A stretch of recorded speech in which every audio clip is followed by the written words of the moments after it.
नमस्कार मु Jayashree blessing team Bhubaneswar the untold story of Sita जीवन अकुहा कहानी पार्ट 2 तृतीय अध्याय द्वितीय खंड आज आम पहुँचीचे ए समाज टेल अर्थात सोमांकर कहानी को आम आग को बढ़िबा।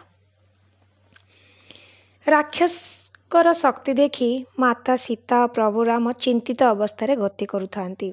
सोमा भी कहानी कहू कहू रहीगले। तापर पुणी दीर्घ निश्वास नहीं आरंभ कले। अयोध्यारे भी समस्ते आमे चिंतित थिलु। मु शोई पारु नथिली एवं मु एका नुह अयोध्या नगरीर किछि महिला प्रत्येक दिन सकाळे सरोजू नदी को जाई माता जेउठारे स्नान करितिले सेठारे मातांकर सुरक्षा पाई प्रार्थना करुथिले एवं गीत गाउथिले एवं से राजाराणी सीतांक पाई सुंदर गीत गाउथिले। यह शुणी मो आखिर लुह आसी जाउथला। समा पुणी कहवा को आग को नेले। रावणर सेनाध्यक्षर हत्या परे बहु अशुभ संकेत माता को देखा जाउथला। वन प्राणी माध्यम वृक्षलता मध्य एमिति कि जलवायु मध्य माता से अशुभ संकेत को अनुभव करि पारुथिले। ये सब घटना जगू से प्राकृतिक दुनिया सह जोड़ी हो पारु नथिले। आगपरी पक्षी माने आउ मातांक पाखक आसु नथिले। आगपरी गोदावरी रे स्नान कला परी माछ माने जेमती माता पाखक आसीथिले सेमती केही भी आसु नथिले। केमिति गोटे खाँ खाँ लागुथला। गोदावरी देवी को माता यार कारण पचारिले तो गोदावरी कहिले रावण पुणी थरे नदी को धमक देइछि से पानी को सुखाई दब। तेणु जलर प्राणी तथा वन्य प्राणी सब भयभीत हो पड़िछंती। माता बुझी पारु नथिले ये परिस्थितिर समाधान किपरि करा जाय पारिबो। एहा परे रावणर भौणी शूर्पणखा जंगल को आसिले। माता जानि नथिले जे से रावण तांको पठाइथिले ना से स्वतः बुलिबा को आसिथिले। सेतेबेलर कथा से जहाँ भी हो से आसिला परे जंगल रे मतभेद सृष्टि हेबा आरंभ हो जाइथिला। से सुंदर रूप धारण करी युव तपस्वी मान को भ्रमित करुथिले। माता और प्रभु श्रीराम को पाखरे एक खबर थिला जे शूर्पणखा किपरि ए सब काम करी अनेक युवा तपस्वी को निजर छल द्वारा बस करती एवं पर त्याग भी कर दियंती। लक्ष्मण मध्य एहांकर आगमन रे असहज अनुभव करुथिले एवं रात्रि रे सोई भी पारु नथिले। पूरा वनवास रे ये तीन जन एमिति योजना करथिले रात्रि सारा लक्ष्मण प्रहर देउथिले एवं भोर पर जेबे माता सीता प्रभु राम उठी जाउथिले लक्ष्मण विश्राम करुथिले। तापरे माता नित्य कर्म सारी और ध्यान सारी भजन प्रस्तुत करुथिले। लक्ष्मण को पई किछि घंटार विश्राम मध्य यथेष्ट थिला। किंतु पंचवटी आसीबा परे लक्ष्मण अनिद्रा जोगु तांक विचार शक्ति मध्य परिवर्तन देखा जाउथिला। माता सेथिपाई तांको जड़ीबूटी द्वारा उपचार करुथिले किंतु ताहा किछि काम भी देउ नथिला। दिने तांको मनरे एक सकारात्मक चिंता आसिला। तांको लागिला गोदावरीर आरपारी रे एमिति किछि औषध अछि जहा यहाकू संपूर्ण भाव में ठीक कर दे पारिबो।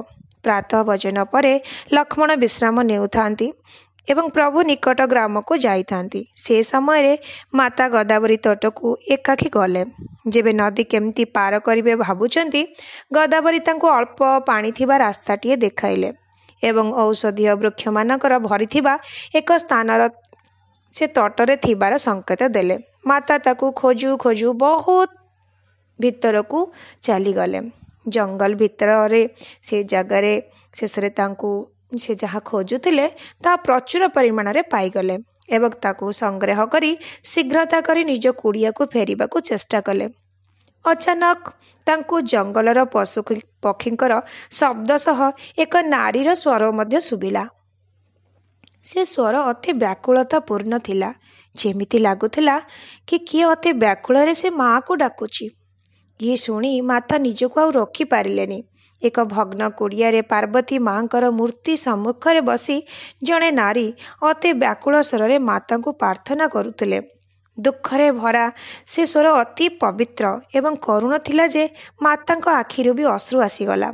से महिला को किछि बाधा न देई निजे सेठारे बसीगले एवं से ध्यान अवस्था को चलीगले। କିଛି ସମୟ ପରେ ଏକ କଅଁଳ ସ୍ୱର ତାଙ୍କୁ ଧ୍ୟାନଭଗ୍ନ କଲା।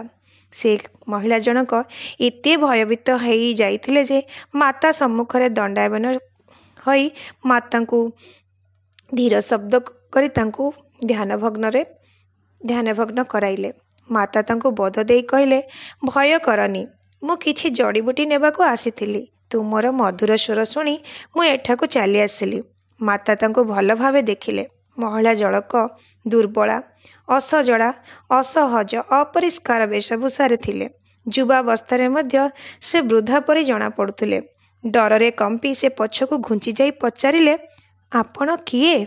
ମାତା ଯେବେ ନିଜର ପରିଚୟ ଦିଅନ୍ତି ତ ସେ ବିଶ୍ୱାସ କଲେନି ଏବଂ କହିଲେ, ସତ କଥା କୁହନ୍ତୁ ଏବଂ ଆପଣଙ୍କର ମୋଠୁ କ'ଣ ଦରକାର?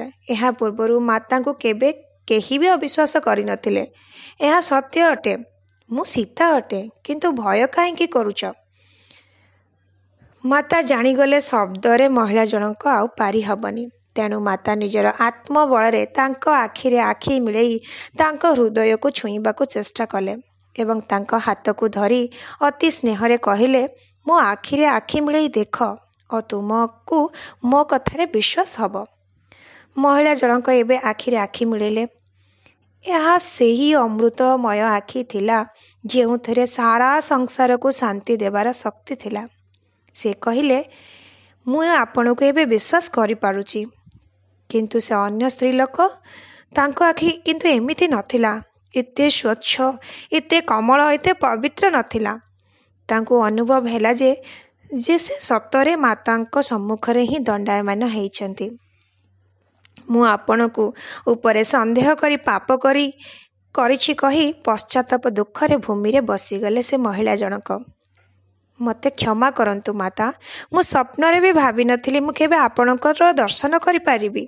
ମୋ ପାଖରେ ଆପଣଙ୍କୁ କିଛି ବି ଦେବାର କ୍ଷମତା ନାହିଁ। ତାହା କଥା ଶୁଣି ମାତା ସ୍ତବ୍ଧ ହୋଇଗଲେ ଏବଂ ଭାବିଲେ କ'ଣ ପରିସ୍ଥିତି ଘଟିଥିବ ଏ ମହିଳାଙ୍କ ସାଥିରେ। ତାଙ୍କୁ ଏ କଥା ମନରେ ଭାବି ଭାବି ତାଙ୍କ ହାତ ଧରି ତାଙ୍କୁ ଉଠାଇଲେ ଏବଂ ତମେ ଯାହା କିଛି ତମ ମନରେ ଅଛି ତାହା ତୁମେ କୁହ, ଦୁଃଖର କାରଣ କୁହ, ମୁଁ ଶୁଣିବାକୁ ଚାହେଁ। ଆମେ କିଛି ଶୁଣିଲେ ହିଁ କିଛି କରିପାରିବା। ତାପରେ ସେ ମହିଳା ଜଣକ ନିଜ ବୃତ୍ତାନ୍ତ ଶୁଣାଇଲେ। ମୋର ନାମ ଚନ୍ଦ୍ରିକା। ମୋର ବିବାହ ଏକ ବିଦ୍ୱାନ ସାଧୁ ସହ ହୋଇଥିଲା। ଆମର ଗୁରୁଙ୍କର ମୋର ସ୍ୱାମୀଙ୍କ ଉପରେ ପ୍ରଗାଢ଼ ବିଶ୍ୱାସ ଥିଲା। ତେଣୁ ସେ ଅନେକ ଶିଷ୍ୟଙ୍କୁ ଆମ ପାଖକୁ ଶିକ୍ଷା ଗ୍ରହଣ କରିବା ପାଇଁ ପଠାଉଥିଲେ। କିଛି ଦିନ ପରେ ଆମେ ଏକ ଗୁରୁକୁଳ ଆଶ୍ରମ ପ୍ରତିଷ୍ଠା କଲୁ। ଅଳ୍ପ ସମୟ ଭିତରେ ହିଁ ସମୟ ବଢ଼ିବା ସହ ଗୁରୁକୁଳରେ ଛାତ୍ରଙ୍କ ସଂଖ୍ୟା ମଧ୍ୟ ବଢ଼ି ଚାଲିଲା। ସେମାନେ ଯେମିତି ଗୁରୁକୁଳର ପ୍ରଶଂସା କରୁଥିଲେ ଓ ମୁଁ ସେଥିରେ ଖୁବ୍ ଗର୍ବିତ ଅନୁଭବ କରୁଥିଲି। ପ୍ରକୃତରେ ଏହା ହିଁ ମୋର ଦୁର୍ବଳତା ଥିଲା ଏବଂ ଭୁଲ ଥିଲା। ଥରେ ଜଣେ ମହିଳା ଆସିଲେ, ନିଜକୁ ଏକ ସାଧୁଙ୍କର ପୁତ୍ରୀ ଓ ନିଜର ନାମ ମାୟା ବୋଲି ପରିଚୟ ବି ଦେଲେ। ସେ ଖୁବ୍ ଖାଦ୍ୟ ପଦାର୍ଥ ନେଇକି ଆସିଥିଲେ ଏବଂ ଖୁବ୍ ସୁନ୍ଦର ଓ ଚତୁର ମଧ୍ୟ ଥିଲେ। ସେ ଯେଉଁଠିକୁ ବି ଯାଉଥିଲେ ଏକ ମନମୋହକ ସୁନ୍ଦର ବାତାବରଣ ସୃଷ୍ଟି କରିପାରୁଥିଲେ, ଯେଉଁଥିରେ କି ଅନେକ ଛାତ୍ର ସେଥିରେ ବଶ ହୋଇଯାଉଥିଲେ ଏବଂ କିଛି ବି କରିବାକୁ ପ୍ରସ୍ତୁତ ହୋଇଯାଉଥିଲେ। କିଛି ଦିନ ପରେ ମୁଁ ଏହା ଜାଣିପାରିଲି। ସେ ଅଦ୍ଭୁତ ଶକ୍ତି ଦ୍ୱାରା ସମଗ୍ର ଆଶ୍ରମକୁ ନିଜ ବଶରେ କରିସାରିଥିଲେ ଏବଂ ତାହା ବିଷୟରେ ଯେତେବେଳେ ମୁଁ ମୋ ସ୍ୱାମୀଙ୍କୁ ଧାରଣା ଦେଲି, ସେ ଓଲଟା ମୋତେ ଦଣ୍ଡିତ କଲେ ଏବଂ କହିଲେ ସେ ଜଣେ ଦିବ୍ୟ ନାରୀ, ଯିଏକି ନିଜର ଉଚ୍ଚ କୋଟିର ଆଧ୍ୟାତ୍ମିକତା ଶିକ୍ଷା ପାଇଁ ଆମର ଆଶ୍ରମକୁ ଚୟନ କରିଛନ୍ତି। ମୁଁ ମୋର ପତିଙ୍କର ତିରସ୍କାର ପ୍ରଥମ ଥର ଅନୁଭବ କରୁଥିଲି ଏବଂ ମୋର ହୃଦୟ ଦୁଃଖରେ ଭାଙ୍ଗି ପଡ଼ୁଥିଲା। ତାପରେ ଆଉ ମୁଁ ସେ ବିଷୟରେ ବାଦ ବିବାଦ ନ କରି ଶାନ୍ତ ରହିବାକୁ ଚେଷ୍ଟା କରୁଥାଏ ଏବଂ ତାକୁ ମୋ ପତିଙ୍କ ପରି ବିଶ୍ୱାସ କରିବାକୁ ଲାଗିଥାଏ। ତାଙ୍କର ମାୟା ସମ୍ପୂର୍ଣ୍ଣ ଭାବରେ ମୋ ସ୍ୱାମୀଙ୍କ ଉପରେ ବିସ୍ତାର ସେ କରିଚାଲିଥାନ୍ତି। ମୁଁ ନିଶ୍ଚିତ ଥିଲି ଯେ ଏତେ ବର୍ଷ ସାଧନା ପରେ ମୋର ସ୍ୱାମୀ ତା ମାୟାକୁ ବୁଝିପାରିବେ। ମୁଁ ବି ବିଶ୍ୱାସ କରୁଥିଲି ସେ ଏକ ଦିବ୍ୟ ନାରୀ ଅଟନ୍ତି। ସେ ମାତ୍ର ଗୋଟିଏ ସପ୍ତାହ ହିଁ ରହିଲେ। ତାପରେ ଗୋଟିଏ ଦିନ ସକାଳୁ ଦେଖିଲା ବେଳକୁ ଆଶ୍ରମରେ ସେ ନଥିଲେ। ତା ସହ ମୋର ସ୍ୱାମୀ ମଧ୍ୟ ଚାଲି ଯାଇଥିଲେ। ତାଙ୍କର ଚାଲିଯିବା ପରେ ସବୁ ଛାତ୍ରମାନେ ମୋ ସ୍ୱାମୀଙ୍କର ଅନେକ ନିନ୍ଦା କଲେ ଏବଂ ସମସ୍ତେ ଆଶ୍ରମ ଛାଡ଼ି ଗୁରୁ ଆଶ୍ରମକୁ ଚାଲିଗଲେ। କିନ୍ତୁ ମୁଁ ଯାଇପାରିଲିନି।